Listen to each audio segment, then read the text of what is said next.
नमस्कार, बहुत स्वागत है आपका न्यूज 18 का डिजिटल प्लेटफॉर्म आप देख रहे हैं। मैं हूं आपके साथ ऋतु सिंह।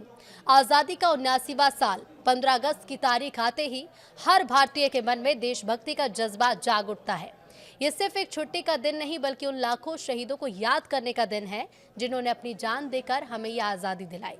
पर क्या हमने कभी सोचा है कि हमारे देश का इतिहास सिर्फ किताबों में ही नहीं बल्कि उन हवाओं में है, दीवारों पर है, दरवाजों की खामोशी में है और सबसे ज्यादा उन ऐतिहासिक इमारतों में है जो आज भी सीना ताने खड़ी हैं।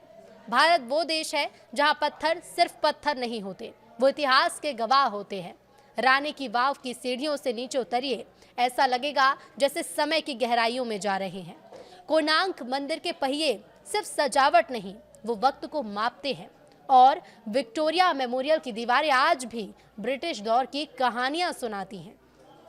इस बार जब भी आप घूमने की प्लानिंग करें तो लिस्ट में सिर्फ हिल स्टेशन या बीच मत रखिए, उसमें ऐतिहासिक जगहें भी जोड़िए, क्योंकि इन जगहों को नहीं देखा तो समझिए असली भारत देखना छूट गया।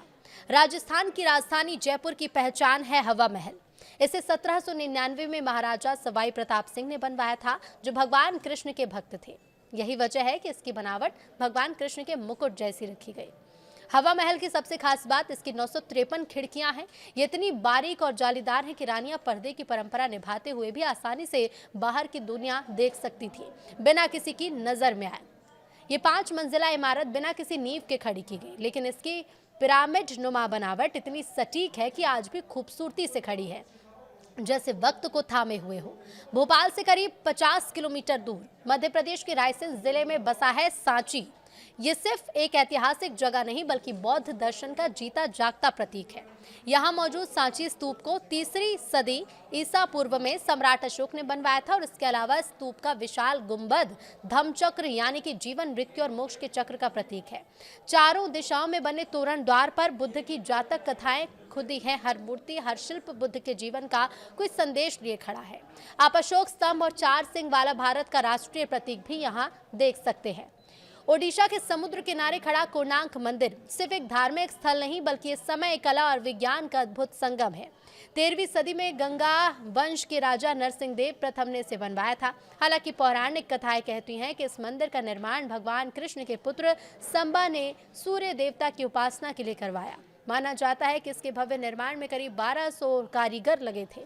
इसके अलावा मंदिर की दीवारों पर सूर्य उपासना से जुड़ी मूर्तियां आज भी वैसी की वैसी हैं, जीवंत और बेहद बारीक। सबसे खास बात यह कि मंदिर के आधार पर बने 12 विशाल पहिए जो असल में सन डायल यानी कि धूप घड़ी हैं। हर पहिया दिन के अलग अलग समय को दिखाता है। गुजरात के पाटन में स्थित रानी की वाव कोई आम बावड़ी नहीं, ये एक मंदिर जैसी बावड़ी है जिसे 11वीं सदी में रानी उदयमती ने अपने पति राजा भीमदेव की याद में बनवाया। करीब 24 मीटर गहरी इस बावड़ी में 7 स्तर हैं। जैसे जैसे आप नीचे उतरते हैं लगता है जैसे किसी मंदिर की आत्मा में प्रवेश कर रहे हो। इस बावड़ी की दीवारों और खंभों पर की गई नक्काशी देखने लायक है। यहाँ अप्सराओं, योगिनियों और भगवान विष्णु के 10 रूपों की सुंदर मूर्तियां बनी हैं। सबसे नीचे एक खास मूर्ति है भगवान विष्णु की, जो 1000 नागों के फन पर लेटे हैं और पानी के पास ध्यान में बैठे हैं। रानी की वाव सिर्फ पानी जमा करने की जगह नहीं बल्कि ये भक्ति, कला और विज्ञान का सुंदर मेल है। इसी कारण इसे यूनेस्को ने विश्व धरोहर का दर्जा दिया है। कोलकाता का विक्टोरिया मेमोरियल एक ऐसा स्मारक जो गुलामी की याद भी दिलाता है और ब्रिटिश दौर की भव्य कला भी दिखाता है। इसकी कल्पना लॉर्ड कर्जन ने 1901 में महारानी विक्टोरिया की याद में की थी। इसका design British architect William Emerson ने तैयार किया और 1921 में ये बनकर तैयार हुआ। सफेद संगमरमर की इमारत एक महल जैसी लगती है। अंदर गैलरी, पेंटिंग्स और हथियार हैं। सबसे खास इसकी छत पर लगी कांसे की विक्ट्री प्रतिमा जो हवा के साथ घूमती है। ये स्मारक इतिहास, कला और सत्ता की कहानी एक साथ सुनाता है।